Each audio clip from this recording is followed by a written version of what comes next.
hojii garagaraadhaan fudhatame akkamiin beekama irran deema. Durbummaan wal qunnamtii saalaadhaan fudhatamee fi akkasumatti hojii garagaraadhaan yookaan ispoortiidhaan fudhatame akkamiin beekama. Gaaffii shanaffaa. Gaaffiin ja'affaa immoo wal qunnamtii saalaa nama garagaraa waliin gochuun dhukkuba maaliif nama saaxila? Wal qunnamtii saalaa nama yookaan shamarra garagaraa yookaan dhiira garagaraa waliin gochuun dhukkuba maaliif nama saaxila? Isaan kuni gaaffii nuyi dooktarii fani karaa keessaa barreessee isaanis irratti qophaa'anii gidduu keenya jiru jechaadha. Haa ta'u sa'aatiin keenya sadii dheera. Kadhannee jalqabna. Iddoo jirrutti yaada keenya hundumaa Waaqayyotti kennannee Waaqayyo akka nu barsiisuuf karaa dooktarii goree Waaqayyo akka nutti dubbatuuf ogummaa kana han kenneef Waaqayyoodha sababa ta'eef han keessa kaa'e Waaqayyoodha sababa ta'eef dargaggoonni baay'een bulluqa kana bulluqa miiraatti nammanii dhumaa jiru sababa ta'eef har'a ifaa ifatti haasonee fuulaa fuulatti haasonee immoo dhaloota tokko dhaloota lama dargaggoo tokko dargaggoota lama yoo oolfanne gaariidha sababa ta'eef mee Waaqayyo nu gargaari jennee daqiiqaa gabaabaa Waaqayyo ol wajjiniin kana. Waaqayyo gooftaa abbaa keenyaa guddaa goonis galateeffanna maqaa gooftaa Yesuus Kiristoosiin galanni siif haa ta'u. Galgala kana umurii keenya irratti nu dabaltee warra galataan dura keetti dhiyaatan waan nu gooteef si galateeffanna si haa galatu. Nuti warra karaa beennu miti ayyaana keen karaa nutti agarsiifte araara keen karaa nutti agarsiifte tola kee nu baay'iftee taa'umsa nu irra teenyu lafa nu irra jiraannu araara keedha taa'umsa nu irra teenyu araara keedha akka irra daddarbaaf yakka keenyaaf nuyi namoota du'an turre garuu ayyaana kee nu gargaartee warra karaa hin beenne karaa nutti agarsiifte nama galgala kanaa waan nu gooteef galanni siif haa ta'u. Mana jirru hundumaatti iddoo jirru hundumaatti ayyaana kee kan nu baay'isesidha. Maqaa gooftaa Yesuusiin galgala kanatti nu barsiisi. Jalqabaa xumuratee ati nu geggeessi. Hubannaa kee nu barsiisi. Maqaa gooftaa Yesuusiif jedhi. Ameen. Waaqayyo guddaa sinaa eebbisu amma kallattiimaan ani torbee 8 simbiran ture sababa ta'eef gaa'ela kiristiyaanaa torbee 8 sinduukaan ture sababa ta'eef kallattiimaan anis nan dhaggeeffadha kallattiimaan maayikiisaa gara Dooktar Dhaabaa yeroo kee eeyyamtee tole jettee irratti qophootee waan dhufeef gooftaan guddaa si haa eebbisu eebbifame jechuun barbaada kallattiimaan gara Dooktar Dhaabaatti dabarsa eebbifama. Hedduu galatoomaa warra jirtan hundi keessan hedduu galatoomaa.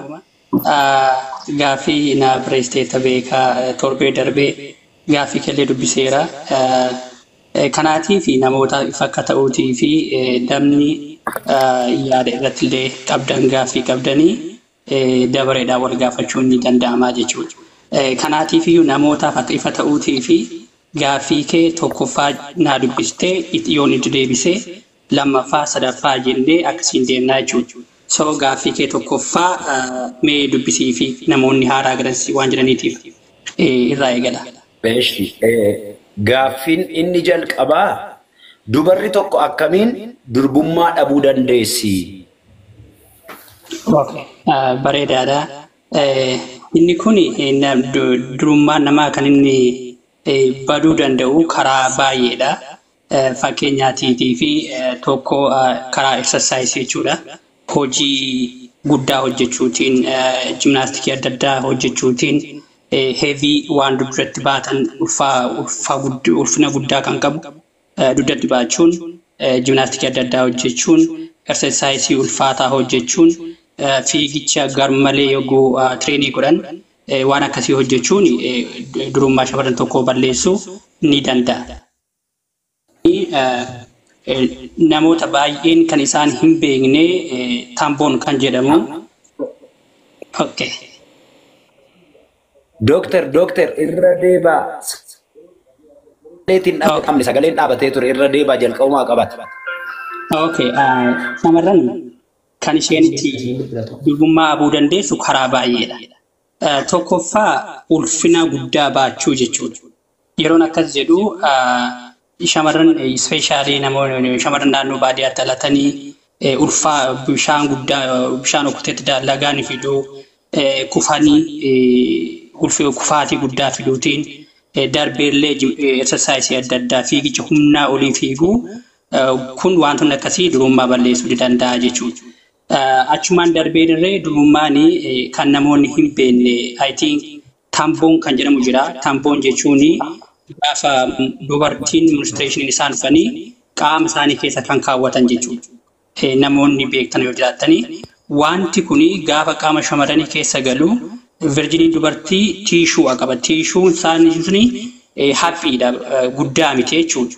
Tamboon sun gaafa yookaan tamboon jechuun akka moodesii kan fakkaatudha qaama shamarranii keessa galaa jechuudha. Waan kun push yoo godhanii gara qaama dubartiitti bireekii gochuu ni danda'a jechuudha. Tiishuu yookaan immoo virginii kan jennu sana jechuudha. Wanneen akka kanaallee virginii dubartii balleessuu ni danda'u.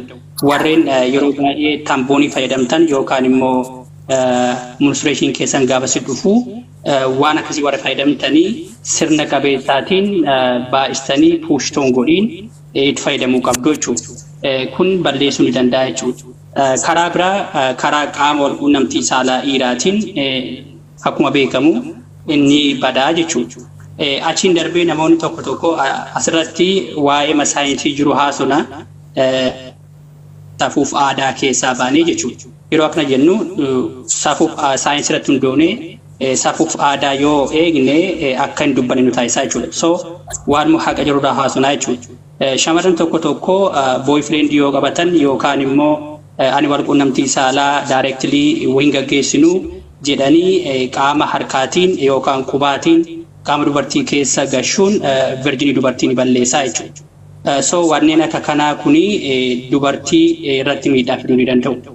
Maalii tokko heavy ulfaataa ta'ee hojjechuu dhiisuu wanta exercise humnaa olii hojjechuu dhiisuu tamboonii yookaan immoo moodesii kanneen qaama keessa galan sana gaafa fayyadamnu humnaa ol puushitti goonee gochuu dhiisuu.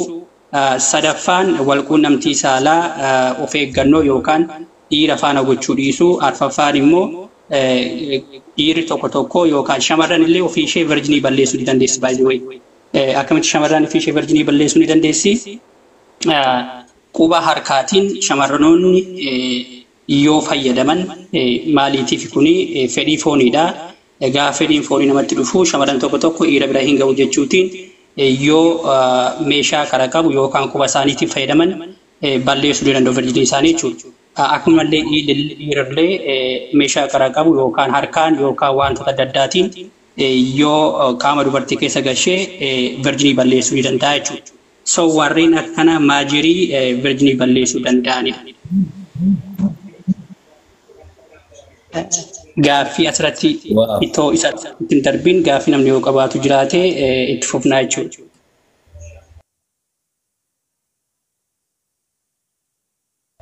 Dubarri tokko akkamiin durbummaa dhabuu dandeessi kan jedhu akkuma amma dooktariin yaada kaasan dhaggeessanii dubti keessanii utuu kana biran darbiin gaaffii qabdu yoo ta'e gaaffii waa'ee dubarri tokko akkamiin durbummaa dhabuu dandeessi kan jedhu amma dooktariin gosa garaagaraa kaan waaqayyo sinaa eebbisu dooktar.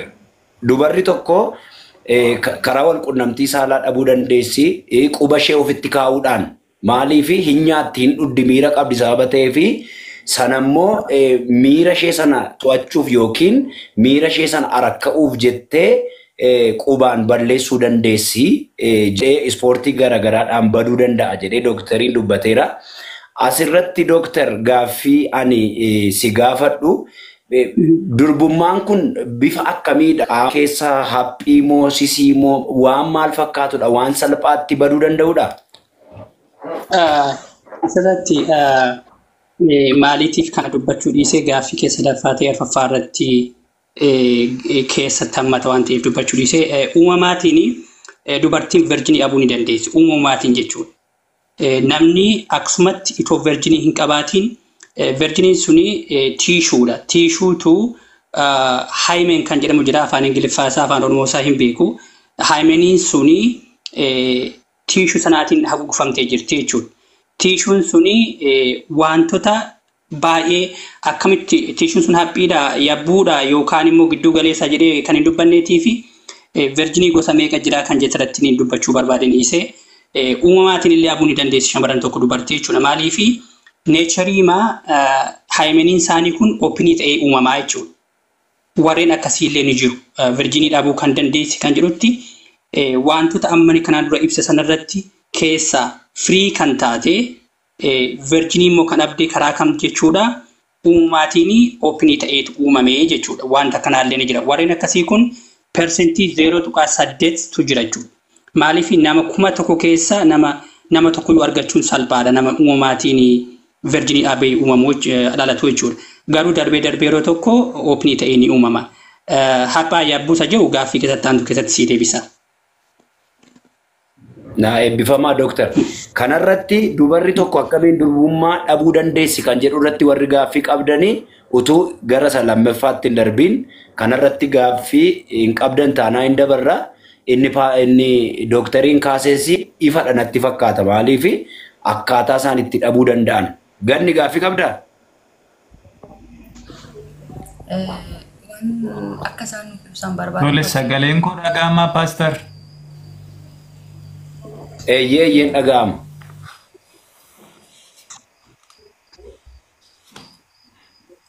Ganni gaafadhu ittan deebi'aa gaafadhu ganni. Tolessi galatooma Dooktar Dhaabaa hunduma keessaniif nagaan haa ta'u. Gaaffiin koo kanarratti shamarri tokko bifa adda addaatiin durbummaa ishee dhabuu hin dandeessi jettan. Garuu jechuun bifa adda addaatiin fakkeenyaaf ba'aadhaan wantoota akkasiitiin. Wantoonni kun dhugaa dubbachuudhaaf na amansiisan.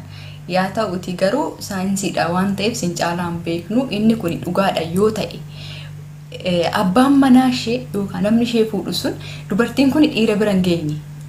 Garuu akkamitti beekuu danda'a? Wanti isheen dhiira bira akka hin geenye itti waan jedhu hin jiraata moo hin jiru? Gaaffiin koo kana. Okay, gaaffii bareedaadha.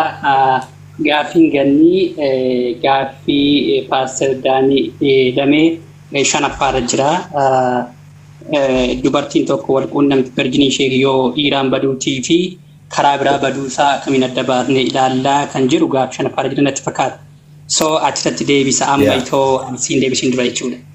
Gaaffii bareedaa gaafattee galatoomi. Nagaan waaqayyoo isiniif haa ta'u. Dhiifama nagaan isiniif haa baay'atu. Waan biraa miti gaaffii ganni irrattiin gaaffii biraa dabaluu barbaade jechuun sanuma wal fakkaata gaaffii addaa miti. Fakkeenyaaf dubartiin tokko ba'aadhaan durbummaa dhabdii jettanii jirtanii haa ta'u ishee haa fudhannu ishee ba'anii jiru durbummaan balleessaa jennu garuu saayinsiin isaa kana amma mirkaneessa jedhu dhugaa akka keessa galtanii nuuf ibsitan barbaada. Maaliif dubartoonni amma sa'aatii kanatti dhalatan ijoolleen durbaa amma jiran kuni umrii obboloota kan koo asirra jiranii wajjin warri wal qixanii ba'aa abbaa haadholiin keenya baataa turan baanneerraa yoo jenne gaaffii biraadha.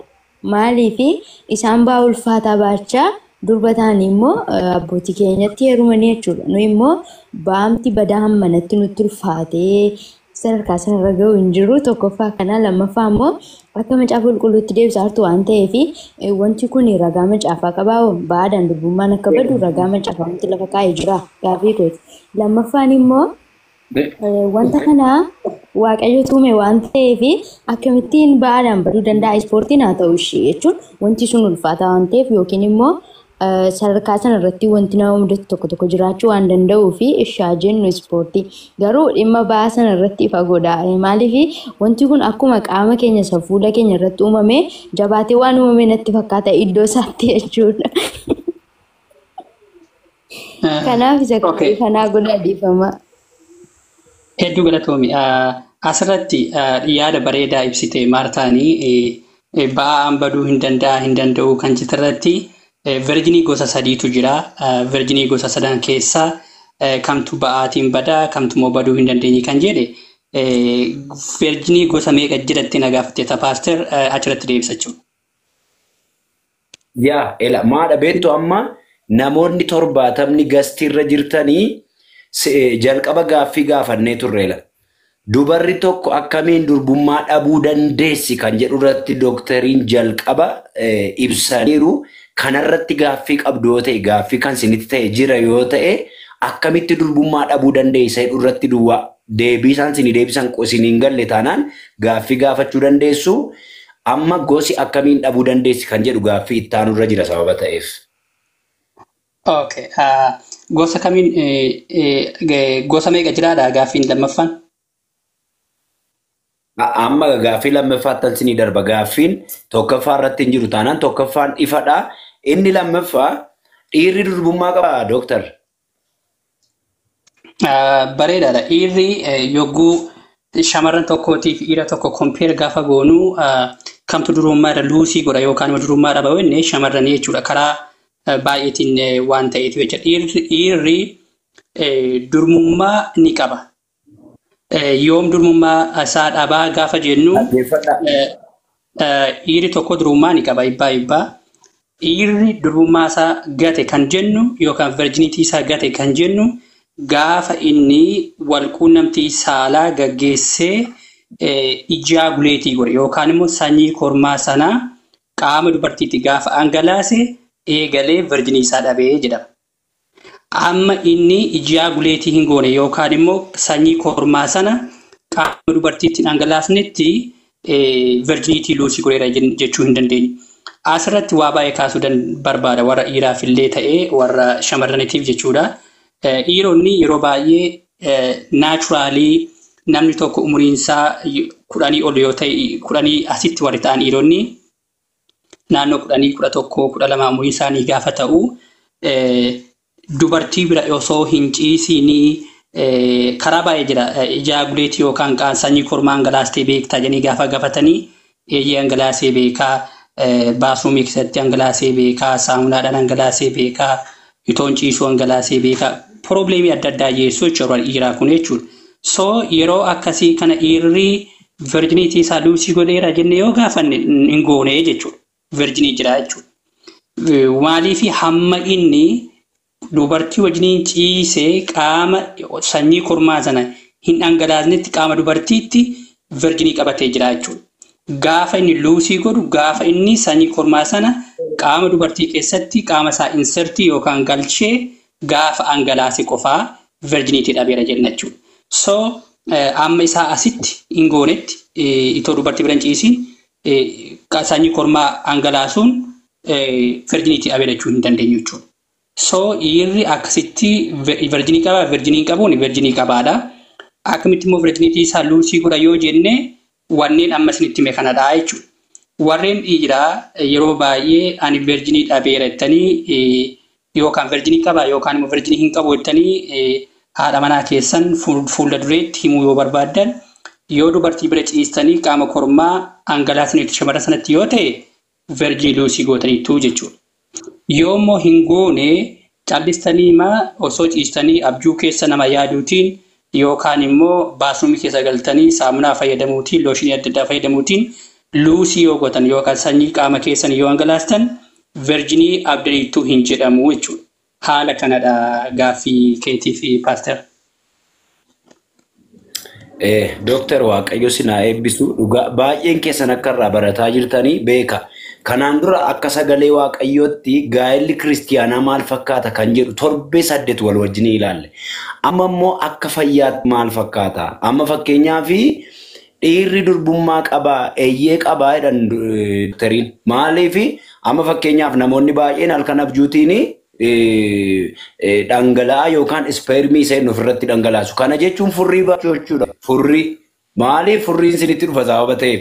Hin nyaattuun dhudduu kanuma garuu durbummaan kan inni beekamu guyyaa wal qunnamtii saalaa godhee jalqabee guyyaa wal qunnamtii saalaa qaama isaa durba qaamaa keessa erga gashee dhangalaasee durbummaa isaa dhabee jechuu dandeenya. Eeyyee innis qaba guyyaa sana. Maaliin beekama warri jalaa jedhaa jirtanii kun doktariin sinitti maayira irra deebitanii gaaffii hin gaafatina. Kanaaf kanarratti gaaffii qabdu kanarratti. Dhiirri durbummaa qaba. Utoo iddoo kanan darbin. Utoo iddoo kanan darbin. Doktarii amma fakkeenyaaf dooktoriidhaan gaaffii qaba. Waa'ee virjinii dhiiraa irratti tokko amma dhangala'uu sanyii sanaati immoo kontaaktii qaamaa wajjin ta'uu sanadha. Maaliifi fakkeenyaaf dhiirri tokko karaa lama sadii duwwaa ilaaluu hin qabnu. Karoota garaagaraa fayyadamee sanyii kormaa dhangalaasuu danda'a. Keessumaa seekkaadhaan qaqqabachuudhaan qaama hormaataa isa sana dhiirri qaqqabachuudhaan tuttuquudhaan.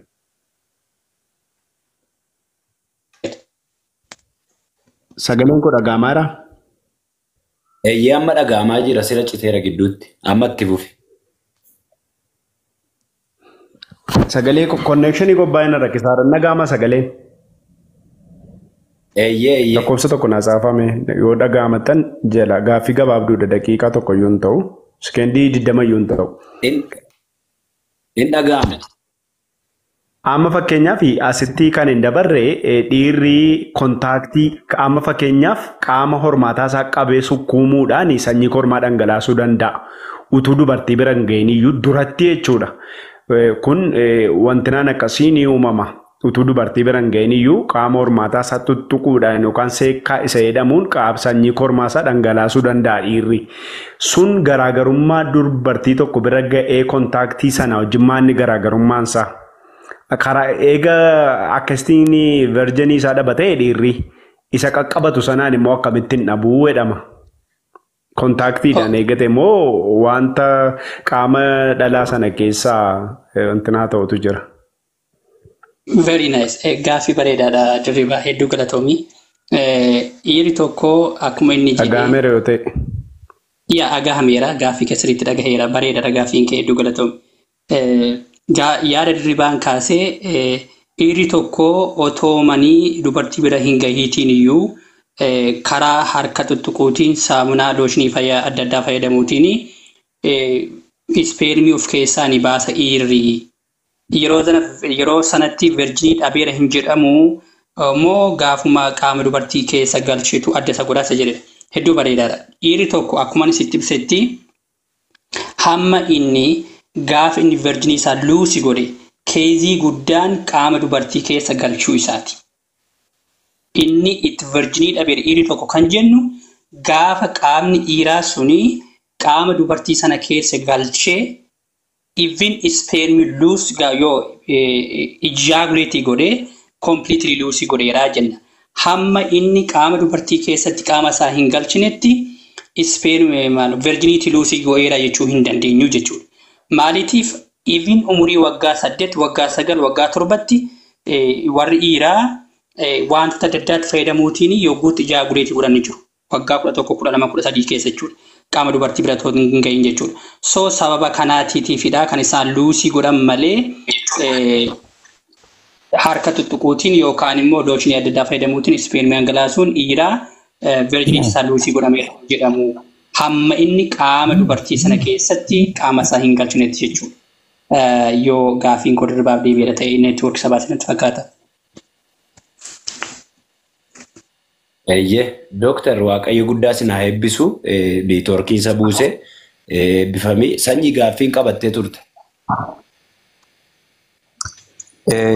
Eebbifamaa? Inni dhaga'ama sagaleen koo?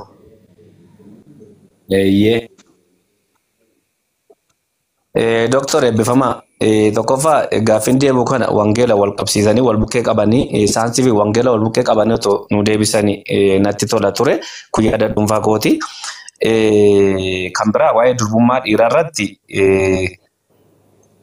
dabalaan anooni dirroo nama gaafatee ture achuma irratti wanti fanaan taane tokko abjuu keessa irriba keessas haa ta'u qaqqabannaanis haa ta'u shamarran bira ga'anis haa ta'u durbummaan dhiiraa kun gosa lamadha moo yoo dhaqee shamarran faana jiraate durbummaa gosa biraa ta'ee yoo irriba keessa bade immoo simmeetiin dhiiraa kun kan biraa ta'a moo gosuma tokkotu gosa tokko immoo gosa adda addaati durbummaan dhiiraa kun maaliif yoo shamarran bira ga'e durbummaa balleesse jenne yoo irriba keessa dhangalaase immoo durbummaa qaba jechuun kuni ana waan nama siimneefidha waan ta'eef achirratti too ibsa xiqqoo naa kennaniin barbaade gosa lama kan jiru durbummaan dhiiraa kun.